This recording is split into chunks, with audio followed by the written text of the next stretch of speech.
Inheritance of the two genes. So in the previous video we have completed inheritance of one gene, and under that part we have completed the monohybrid cross. Okay, so the next topic is dihybrid cross. Okay, so today we will discuss about the inheritance of the two genes, and under this we will complete and we will discuss the dihybrid cross. Okay, so Mendel ने monohybrid cross में success पाने के बाद में die hybrid cross को किया. Okay, तो Mendel ने मटर के प्लांट को चूज किया.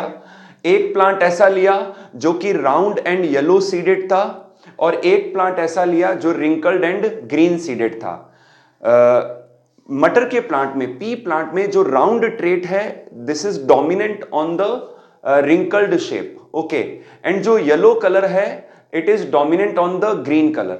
ओके, तो राउंड डोमिनेंट है रिंकल्ड के ऊपर, एंड येलो जो ट्रेट है डोमिनेंट है ग्रीन के ऊपर. ओके, एंड ये दोनों ही प्लांट मैंडल ने होमोजाइगस लिए, प्योर ब्रीड ली और प्योर वैरायटी ली. और इसको एग्जामिन कैसे किया कि इस प्लांट का जब उन्होंने 3 to 4 जनरेशन तक सेल्फ पॉलिनेशन किया तो उनसे round and yellow seeded plant he produce हुए, और इनका जब सेल्फ पॉलिनेशन किया तो इनसे भी wrinkled and green seeded plant मिले. तो ये क्लियर हो गया कि ये होमोजाइगस है, प्योर है, एंड ये भी होमोजाइगस है, प्योर है, और ये पेरेंट प्लांट है. एंड इन प्लांट के अंदर जब मियोसिस होता है दोनों ही प्लांट में, तो जो गैमेट्स बनते हैं वो कुछ इस प्रकार हैं. इस प्लांट से capital R capital Y allele वाले गैमेट्स प्रोड्यूस होते हैं, और इस प्लांट के अंदर small R and small Y allele वाले गैमेट प्रोड्यूस होते हैं. ओके, सो जब इन दोनों प्लांट का क्रॉस हुआ, पॉलिनेशन हुआ, तो इन दोनों गैमेट्स का जब फ्यूजन हुआ तो F1 जनरेशन में जो प्लांट्स मिले उनका जीनोटाइप था capital R small R capital Y small Y. Okay, तो F1 जनरेशन के अंदर सारे के सारे प्लांट जो मिले वो राउंड एंड येलो सीडेड मिले, लेकिन ये हेट्रोजाइगस थे. ओके, अब F1 जनरेशन के दो प्लांट का आपस में क्रॉस कराया मैंडल ने, एंड F2 जनरेशन प्राप्त हुई. F1 जनरेशन के अंदर जो प्लांट हैं उनके अंदर 4 टाइप के गैमेट्स पॉसिबल हैं. Capital R capital Y, capital R small Y, small R capital Y, and small R small Y. तो ये 4 प्रकार के जो गैमेट्स की पॉसिबिलिटी है इन प्लांट्स के अंदर. तो ऐसे दो प्लांट का जब क्रॉस कराया गया तो we can understand this by the help of checker board. तो ये F2 जनरेशन का जो है चेकर बोर्ड है. तो यहाँ पर ये मेल का सिंबल है, ये फीमेल का सिंबल है, ये गैमेट्स हैं एक प्लांट के और ये गैमेट्स हैं दूसरे प्लांट के. ओके, अब देखिए आप, जब इस गैमेट का फ्यूजन इससे होगा तो कैपिटल आर कैपिटल वाई. जब इसका फ्यूजन इससे होगा तो capital R capital Y small Y. इसका फ्यूजन इससे होने पर ये रिजल्ट रहेगा, इसका फ्यूजन इससे होने पर ये रिजल्ट रहेगा. ओके, अब इसी तरीके से इस गैमेट का फ्यूजन जब इन चारों गैमेट से होगा तो ये रिजल्ट रहेंगे. जब इस गैमेट का फ्यूजन जब इन चारों गैमेट से होगा तो ये रिजल्ट रहेगा, एंड इसका फ्यूजन जब इन चारों गैमेट से होगा तो ये रिजल्ट रहेगा. ओके, तो यहां पर मैं आपको क्लियर कर दूं, ये राउंड येलो सीडेड है, ये राउंड येलो सीडेड, ये प्लांट राउंड येलो सीडेड होगा, ये प्लांट भी राउंड येलो सीडेड होगा. This is also round and yellow seeded plant. ये राउंड एंड ग्रीन, यहां पर न्यू कॉम्बिनेशन क्या है, round and green seeded plant. ये भी राउंड एंड येलो सीडेड, ये भी राउंड एंड ग्रीन सीडेड, ये भी राउंड एंड येलो सीडेड, ये भी राउंड एंड येलो सीडेड. ये न्यू कॉम्बिनेशन है wrinkled and yellow seeded plant. ये भी न्यू कॉम्बिनेशन है wrinkled and yellow seeded plant. ठीक है, ये round yellow seeded, round green seeded plant, wrinkled yellow seeded plant, wrinkled green seeded plant. Okay, तो इस तरीके से ये रिजल्ट है F2 जनरेशन का. तो F2 जनरेशन में डाई हाइब्रिड क्रॉस में मैंडल को जो फिनोटिपिक जो रेशो मिला 9:3:3:1, ये रेशो मिला. इसमें 9 प्लांट ऐसे हैं जो राउंड एंड येलो सीडेड हैं, 3 प्लांट ऐसे हैं जो राउंड एंड ग्रीन सीडेड हैं, 3 ऐसे हैं जो रिंकल्ड एंड येलो सीडेड हैं, एंड 1 प्लांट ऐसा है जो wrinkled and green seeded plant है. 9:3:3:1 ये फिनोटिपिक रेशो है डाई हाइब्रिड क्रॉस का. जीनोटिपिक जो रेशो है वो है 1:2:4:1:2:1:1. This is the genotypic ratio of dihybrid cross. अब ऐसा क्यों? आप देखिए यहां पर कि ये जो जीनोटाइप है capital R capital R capital Y, ये एक ही प्लांट है ऐसा इसमें। ये जो है capital R capital Y small Y, तो ये पहला रेशो क्लियर हो गया। अब नेक्स्ट देखिए कैपिटल आर कैपिटल वाई ऐसे अच्छा ये sorry capital R capital Y small Y, ये जो है दो प्लांट है, एक ये है और एक ये है। तो ओके, अब देखिए आप ये भी हो गया। इसको देखिए कैपिटल आर कैपिटल वाई, ऐसे दो प्लांट हैं, एक ये प्लांट हो गया और एक ये प्लांट। तो एक प्लांट ये हो गया और एक प्लांट ये हो गया। ओके, इसी तरीके से ये जो कॉम्बिनेशन है इसमें दो डोमिनेंट एलील हैं और दो रिसेसिव एलील हैं, capital R capital Y small Y. तो ऐसे 4 प्लांट्स हैं, 1 2 3 एंड 4, ये 4 प्लांट है। ओके, ये जो है कैपिटल आर स्मॉल वाई, ये एक ही प्लांट है।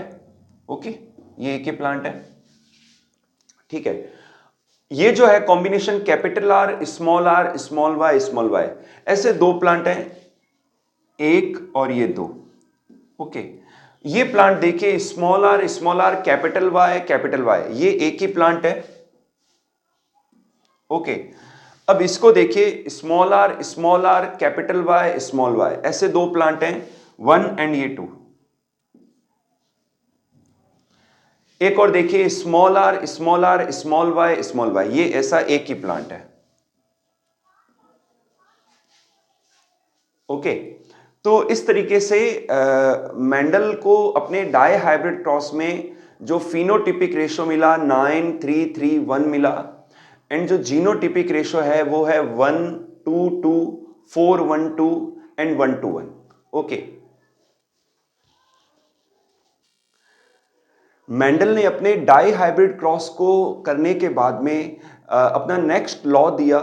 मेंडल का जो नेक्स्ट लॉ है which is based on dihybrid cross, which is law of independent assortment. Mendel ने यह बताया कि किसी प्लांट के अंदर यदि किन्हीं दो कैरेक्टर्स के जीन एक साथ हैं तो इसका बिल्कुल ये मीन नहीं है कि आने वाली जो जनरेशन्स हैं, नेक्स्ट जनरेशन्स में भी उनके जो जीन हैं एक साथ रहेंगे, लिंक्ड रहेंगे। ऐसा जरूरी नहीं है कि एक साथ वो अगली जनरेशन में ट्रांसमिशन हो उनका। मेंडल ने ये बताया कि गैमेट फॉर्मेशन के समय ये जो जीन हैं या एलील हैं ये सेग्रीगेट हो जाते हैं, एंड जब उनका अदर गैमेट के साथ फ्यूजन होता है तो जीन के नए कॉम्बिनेशंस बनते हैं। तो इसे कहते हैं लॉ ऑफ इंडिपेंडेंट अशॉर्टमेंट, यानी कि जो जीन्स का जो ट्रांसमिशन है अगली जनरेशन में वो इंडिपेंडेंटली होता है, and genes can form new combination with other alleles and other genes. Okay, so this is the law of independent assortment. Mendel ने जो अपने लॉ दिए वो ऑलमोस्ट अदर लिविंग ऑर्गेनिजम्स पर भी अप्लाई होते हैं, लेकिन इसके अलावा कुछ एक्सेप्शंस हैं। There are some of the exceptions of Mendel's laws. Okay, for example incomplete dominance, codominance. Okay, so आज हम डिस्कस करेंगे इनकम्प्लीट डोमिनेंस के बारे में। इनकम्प्लीट डोमिनेंस क्या है कि जब किन्हीं दो डिफरेंट कैरेक्टर वाले प्लांट को हम क्रॉस कराते हैं, डिफरेंट ट्रेट वाले प्लांट को जब हम क्रॉस कराते हैं और F1 जनरेशन में दोनों का ही ट्रेट शो नहीं होता है, इसके बजाय दोनों का जो इंटरमीडिएट कैरेक्टर है या ट्रेट है वो शो हो जाता है, तो this is called incomplete dominance. कि जब दोनों ही ट्रेट या कैरेक्टर और उनके जो एलील हैं दोनों प्लांट के या ऑर्गेनिजम्स के, वो जब डोमिनेंट नहीं होते हैं, पार्शियली डोमिनेंट होते हैं, तो फिर नेक्स्ट जनरेशन में उनका इंटरमीडिएट जो है कैरेक्टर या ट्रेट शो होता है। ब्लेंडिंग नहीं होती है यहाँ पर, लेकिन इंटरमीडिएट जो कैरेक्टर है वो शो होता है। ओके, तो यहां पर जो इनकम्प्लीट डोमिनेंस है it was discovered by Carl Correns जब मिराबिलिस जलापा प्लांट पर अपना एक्सपेरिमेंट कर रहे थे तब उन्होंने इनकम्प्लीट डोमिनेंस को डिस्कवर किया।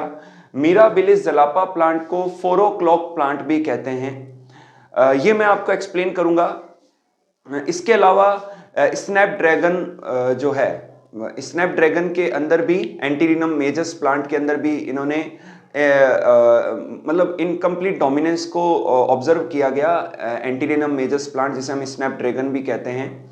और इसके अलावा जो एंडेल्यूसियन फाउल है उनमें भी इनकम्प्लीट डोमिनेंस देखा गया। ठीक है, तो यहां पर देखते हैं कार्ल कॉरेस ने क्या किया। जैसे मिराबिलिस जलापा प्लांट है, तो एक प्लांट तो ऐसा लिया जिनके अंदर रेड फ्लावर थे, और ये होमोजाइगस प्लांट लिया और इसकी प्योरिटी को सेल्फ पॉलिनेशन के द्वारा चेक किया गया। एक प्लांट ऐसा लिया जिसमें वाइट फ्लावर थे और इसकी प्योरिटी को भी सेल्फ पॉलिनेशन के द्वारा एग्जामिन किया गया। तो ये दो पेरेंट प्लांट है। अब इनके अंदर जो गैमेट बने वो कैपिटल आर एलील वाले गैमेट, और इनके अंदर जो गैमेट बने जो है डब्ल्यू एलील वाले गैमेट्स बने। ठीक है, रेड फ्लावर के लिए हम एलील ले रहे हैं कैपिटल आर, और व्हाइट फ्लावर के लिए डब्ल्यू।